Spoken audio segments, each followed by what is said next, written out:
The Stage Door Show, celebrating the independent artist. Hosted by Dave Hondel. Hi everyone, welcome to the Stage Door Show. This is Dave Hondel. I am beyond fortunate to have tonight's guest on the show. He's a legend in the world of entertainment, from being co-founding member of the Nitty Gritty Dirt Band, to successful solo career, to scoring motion pictures and producing. He's also an accomplished author and is about to release an amazing spoken word album called The Newsman on April 12th. Please welcome to the show Grammy Award winner and all-around great guy, Mr. John McEuen. Man, I hear you say all that stuff. I said, that sounds like an interesting guy. Well, you absolutely are. You know, John, I listened to a lot of the tracks on the album, and you tell stories and poems with your music accompanying it, and all I can say is fantastic. And it brought me back to being a kid listening to the radio when before there was like a million streaming channels on TV and TikTok, and before social media. And I used to love listening to radio in the day, and from theater shows to spoken word and Garrison Keillor, and it just brought me back to that era. And just absolutely loved the tracks that I listened to. And anyway, so all I can say is, thank you for putting that out. So talk about that project, because it's just amazing. Yeah, I wanted to make an album that made that wasn't just 10 songs, Right. That was an entertaining album. Are you familiar with the Dirt Band album, Uncle Charlie and His Dog Teddy? Yeah, I mean, that's one of the albums. When I was a kid, we listened to all your music when when I was growing up, and absolutely just it's timeless. So I loved all your albums. Well, thank you. But my brother produced that, and he was managing the band too, and he liked to make a record entertaining. Right. Like put in some live stuff, some hey, let's get going, yeah, blah blah blah blah, and then the Opus 36 classical piece that I put on there, which I did in one take. Oh wow, that's incredible. I practiced. Well, it's not incredible. If you're a classical player, you always do one take. It's like I just had to do that. But Randon and Rag and Clinch Mountain Backstep were one take too. But they were on there. That was less than me doing our bluegrass insertion. But the album went to House of Pooh Corner to Some of Shelley's Blues. And, it wasn't just one thing. Right. And Newsman album isn't just one thing. And if you think of talking records like King Tut. Yes. I bet you know King Tut. Oh, I grew up with that, and I didn't realize you were the backing band on that, which I found out later. And it was weird. My brother was managing Steve Martin. Steve and I met in high school, and anyway, Devil Went Down to Georgia, was a talking record. Right. Arlo Guthrie, Alice's Restaurant, they came in, they got a lot of attention and played a lot, and then people didn't talk about them. Right. It's like you have to listen to them. So I wanted to make something that was entertaining enough, so you have to listen to it. And when you listen to one of these, Nui Ba Din, that's the one, a Vietnam veteran. Well, he wasn't a veteran at the time. He wrote a letter to his brother in Massachusetts about a battle he was getting into on a hill called Nui Ba Din. Okay. And this letter he wrote this in 1968, 69. Right. And the brother sent it to me 10 years ago. Yeah. And I read it and I went, oh my God, that is really a powerful thing. I didn't know what to do with it. And after about 5 years, because this album took me a lot of time to put together. I put a lot of time into it. I'd make something, I'd get it done. The Newsman, that was done 4 years ago. Sometimes in my early showbiz struggle days, well, it seemed like a struggle. It was easy to get down about how slow it was going. We'd been together 7 months and hadn't gotten on the radio yet. Probably hadn't changed my strings more than a couple dozen times by then. and I thought I was well weathered. In the midst of all those hardships of a new band in the late 60s, we made our first album and started heading out on the road, getting on the road to the airport a bunch, down to LAX. I felt like it was my good fortune to be inspired by one person in particular, a newsman. And he's come to mind so many times over the years. Especially any time when it seemed like what I was doing was tough. He didn't write the news, and he didn't make it. He delivered it. And I'm glad to this day our paths crossed. Pineapple John was done last year. I saw him and Old Rivers was done last October. Wow. Here in my studio. But Cremation of Sam McGee, they're like paintings to me. Yeah. You know, the stories are like they're sound paintings. Now, Sam McGee was from Tennessee, where the cotton blooms and blows. Why he left his home in the South to roam around the pole, God only knows. He was always cold, but that land of gold seemed to hold him like a spell. Though he'd often say in his homely way, I'd sooner live in hell. While on a Christmas day we were mushing our way over the Dawson Trail, and talk of your cold, through the parka's fold it stabbed like a driven nail. If our eyes we'd close, then the lashes froze till sometimes we couldn't see. It wasn't much fun, but the only one to whimper was Sam McGee. I learned from Tommy Lee Jones when I was doing a score for him, a movie with him and Sissy Spacek. And as he said, hey, John, there's a young guy on here you ought to get to know. He's going to be a good actor.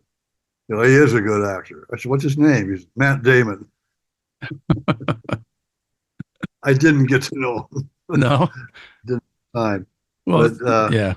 Anyway, I was working with Tommy Lee, and he says, that music cue is pretty good, but it's a music cue. And I noticed the music. But when you notice the music too much, you're defeating the picture. You're defeating the reason you're making the music is to support the picture. Sure. It's supposed to make people feel sad if it's a sad scene. And, you know, it's a little, give me something as another cue. And so he was right. I did. Yeah. And that's what I tried to do with the spoken word thing. Yeah. Well, I mean, was that Good Old Boys that you worked on with him and Sissy Spacek? Yeah, the Good Old Boys. Yeah. And then you did several others as well. But, you know, that was interesting to me that you said that because doing, you know, when you watch a film, like you said, if you notice the music too much, then it's overpowering what the actors are really saying on screen. But it's such an important part of the film to create the emotion. So it's a balance, I would imagine, to make sure that's not heard but hurt. You know, that makes sense because that's well said. I think a lot of people don't realize that when they're watching a movie, you know, that you have to strike a balance between the two. Yeah, it's really interesting for sure. Yeah, and then, you know, talking about Steve Martin, I know you had a friendship with, I'm sure you still do, but I found out that you helped teach him a little bit of the banjo or some parts of it, correct? He's nice enough to say that, yes. And I did. I taught him a bunch of beginning stuff, but he is really good, and he took off on his own. He wrote a song in 1970 called Pitkin County Turnaround that I'm really jealous of or envious of. Yeah. Because I wish I'd written it. You know? Yeah. And it was really neat. But he kept playing. He plays really solid. He's got perfect time. And I ended up producing an album on him of his songs called The Crow in 2010. And we won a Grammy for it. I was going to say that was a Grammy winner. That's right. You know, and also just speaking about music and you know, just when you started, obviously, in the day where you had to go to a studio and cut an album, and you know, now everybody records out of their house. You know, and what are your thoughts of like the recording studios slowly fading away and closing their doors? I mean, what are your thoughts on that because you've been there through it all? Well, it's gonna go back a little bit to where this town will have 2 good studios in it instead of 20. Yeah. I don't know about any given town, Yeah. but sometimes the good studio is going to be at somebody's house Sure. because they bought all the equipment. They got it all. They know how to use it. Yeah. I remember the first time I was at a Poco record mixing thing. Jimmy Messina was working at CBS mixing a Poco album, but he's standing behind. I'm in there watching. This is like whatever the first album they did, and he's standing behind this old guy that was about 55 or maybe 60, the audio mixer, and he goes, could you turn up number 7 a little bit, please? The guy looks at him like he wants to, yeah, okay. Could you turn up number 3 a little bit? It's already going into the red. And then he had to go, yeah, but this is 206. This is Scott's 206, and it can take a 3 dB hit in the red. And it's nowhere near that right now. Yeah. He knew more about engineering than anybody in the room. And could you turn up the background vocals and put them right and left, please? You know, because so they wouldn't all just be in the middle. Yeah. I wanted to spread them. And it was, gosh, when was that? That must have been 1968 or 9. Wow. It was really fun. He and I played chess a few times. It was fun. And we've known each other quite a while. Well, since then. Yeah. Yeah. The Dirt Band, it had 4 songs that I made a demo of Kenny Loggins. Yeah. You know, because, hey, you guys want to do one of my songs? I got a bunch of songs. This is Kenny Loggins at 18, you know. Wow. He'd never recorded before. Well, give us a recording. I don't have any. I've never recorded. So I had him come up to my house to make a demo. I had a tape recorder, a good one, that ran at 15 inches per second. And I recorded 5 songs with him. Wow. And House of Pooh Corner was one of them. Danny's song was one of them. Wow. Even though you ain't got yeah, right. Absolutely. Jeff didn't want to do Danny's song. That's not a hit. Jeff. So that was the first time he recorded with you. Yeah, and then the Dirt Band ended up doing 4 of the songs, and yeah, Kenny was all excited because his first record was going to come out. Wow. House at Pooh Corner. Yeah, okay, great. I'll talk to you tomorrow. And I called him back the next day, and I said, Kenny, I'm sorry, the record company got a phone call from the Disney lawyers that says we can't put out House at Pooh Corner because it's a Disney property. Oh. And he's going, oh, man, are you kidding? We can't put it out? Oh, my first record. It's not going to come out now. And the girlfriend goes, Kenny, what's the matter? You seem really depressed. He said, well, Disney has told the Dirt Band that they can't release House of Pooh Corner because it's a Disney property and they own they own Winnie the Pooh. And she goes, let me call my daddy. He goes, who's your daddy? The one time that phrase really meant something. Yeah. Well, my daddy's the CEO of Disney. Are you kidding? She called him, told him the story. The record company called the next day. It's okay to put out House of Pooh Corner. What are the chances? That's a great story. It's like the chances are so. I don't think that was a chance. I mean, that was like she was there. She heard him. It just went. That's amazing. That's cool. That's it's a great like story. I found out last year. You familiar with the album with the circle being broken? Yes, absolutely. Yeah. Yeah. In fact, I've seen many interviews about that as well that you gave. Well, I was the guy that asked Earl Scruggs if he'd record with us, and I asked Doc Watson. My brother asked Merle Travis. Yeah. And then Earl got us other people, and Maybelle and Louise got Jimmy Martin. Yeah. And one of the guys in the band said, "Who's Jimmy Martin?" And I had to tell him, you ever hear Bill? My brother and I used to play clubs around LA. Sure. I mean, you know, not like, oh, they're here. It was more like, can we use your stage for a few minutes? Can we do 5 songs? You know? And we did Jimmy Martin music.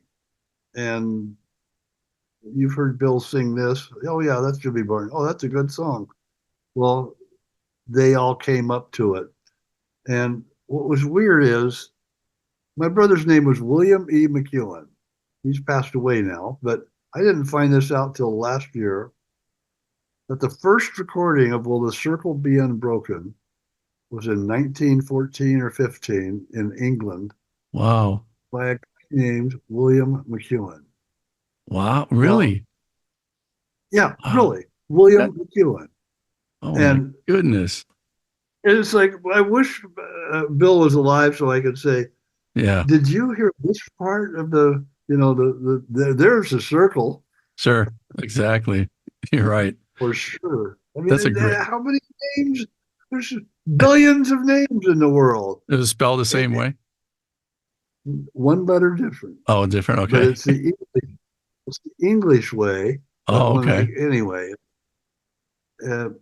Wow. Will the circle be unbroken? Really operatic. Right. Operatic. What a great story, man. And I was going to ask you, for all these 11 tracks that you have on this album, there had to have been some that didn't make it that you maybe thought about putting on with all these years and all these stories, right? There's three that I wanted to, they just weren't ready yet. Sure. So I wanted to see how this would do. Yeah. And if it does well, hey, maybe I'll put a few on the next record. Yeah, exactly. Part two. Well, I tell you, I'm really nervous, worried, excited about this album, because I'm not worried because it's what I do and it's done and it's sure. coming out April 12 on Compass Records. Yeah. But I want it to be heard. I want people to like it. PJ, Pineapple John, kept his house like a squirrel with a penchant for fish hooks. Lining the oak panels around the living room, the bedroom, and the kitchen, and the washroom were every leader and bobber and lure he ever bought. Oh, there was a mounted Atlantic sailfish, a nice one, in the dining room, draped with hot pepper Christmas lights and Spanish moss. It had a name dangling from the end of its broken spear. Bogey, it said. Below the bogey was his chair. You know what it's like now? Some people say, what's the difference between then and now? That was one of your questions earlier, right. I believe. Yep. Well, back then, when we were a young group, 1966, we were pretty darn young. Yeah. 17 years old through 20 years old. I was the oldest one. I became the road manager when we first started going on the road because I was the only one who could rent a car. Well, back when we started, we had our first hit in 1967. Two things. We had a show in San Fernando Valley, which is right out in LA area. Yep. It was the Jefferson Airplane, the Association, Buffalo Springfield, the Byrds, the Doors, and the Nitty Gritty Dirt Band. Wow. In a high school football field in 1967. Wow, what a lineup. And they charged $6 to get in. Wow. Yeah. It was one of the shows where the promoters went, hey, we can make some money doing this. Sure. I think the Doors got about $5,000 or $6,000. Those are the days, John, because we got 1,200. Yeah. We got 800. Sure. Those were the days of no money. Yeah. But it was really something.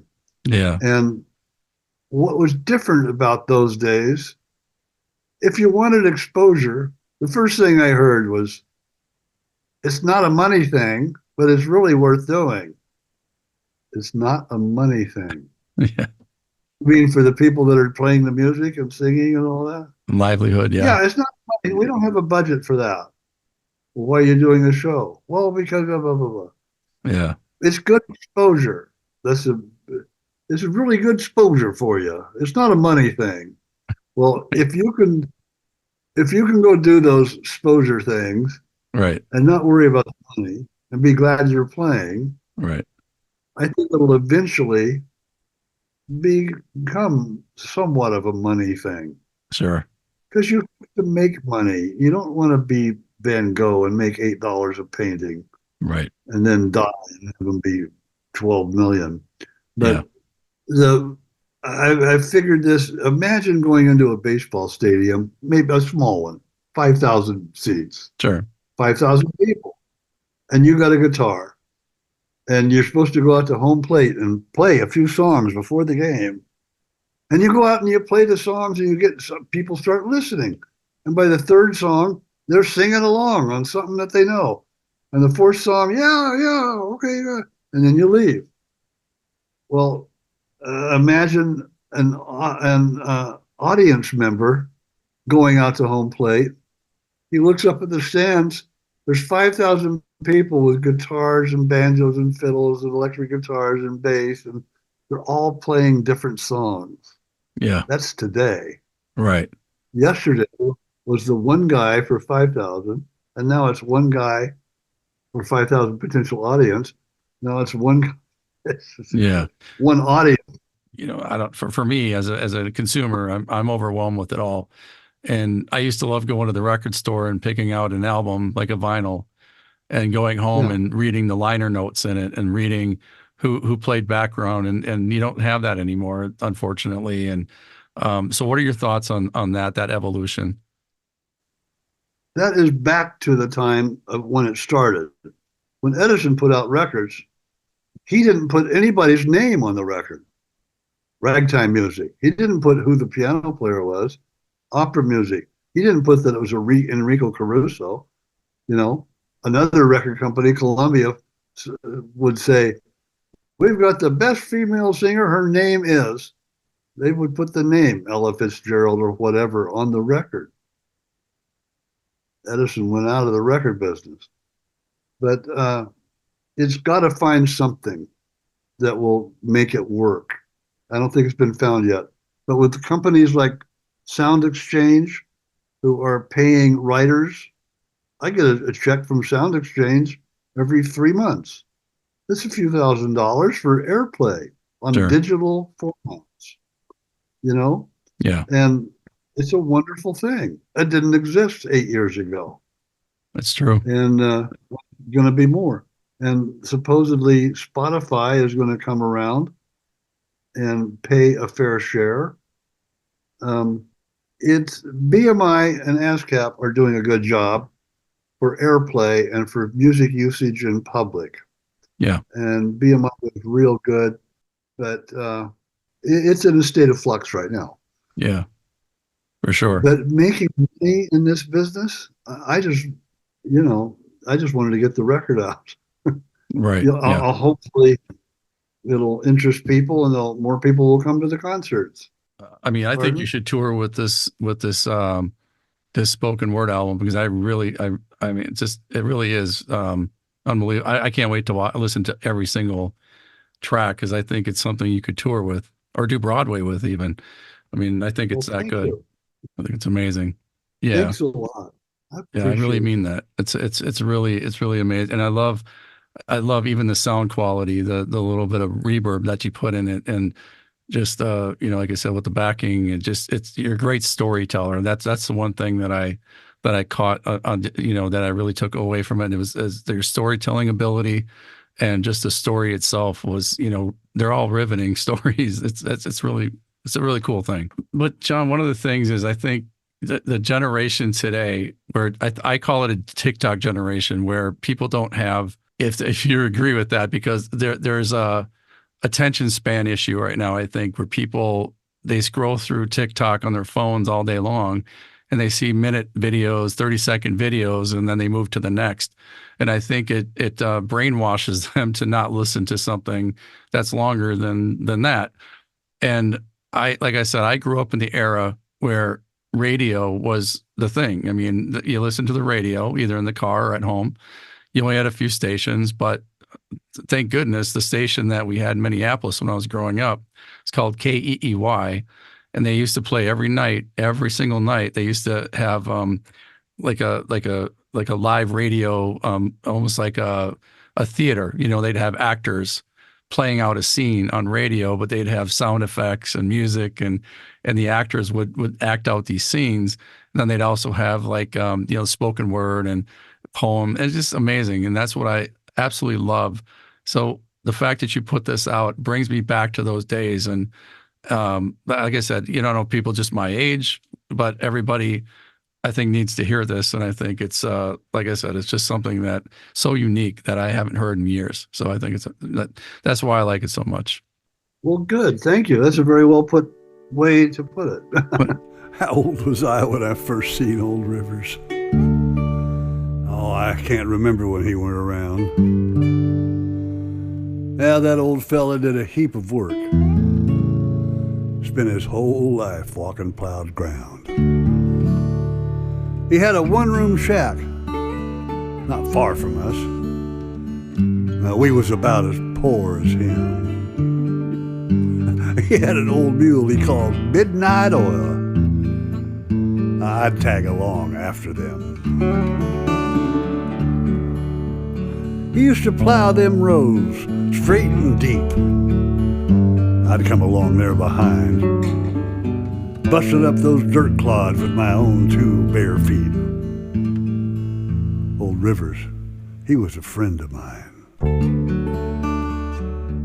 One thing, John, I want to bring up is, we have a lot of listeners, like I mentioned, that are independent artists, and we like to get, just a main piece of advice. What's the main thing you can give our listeners that are artists out there in their career, just starting out, from your years of experience? What kind of advice can you give them?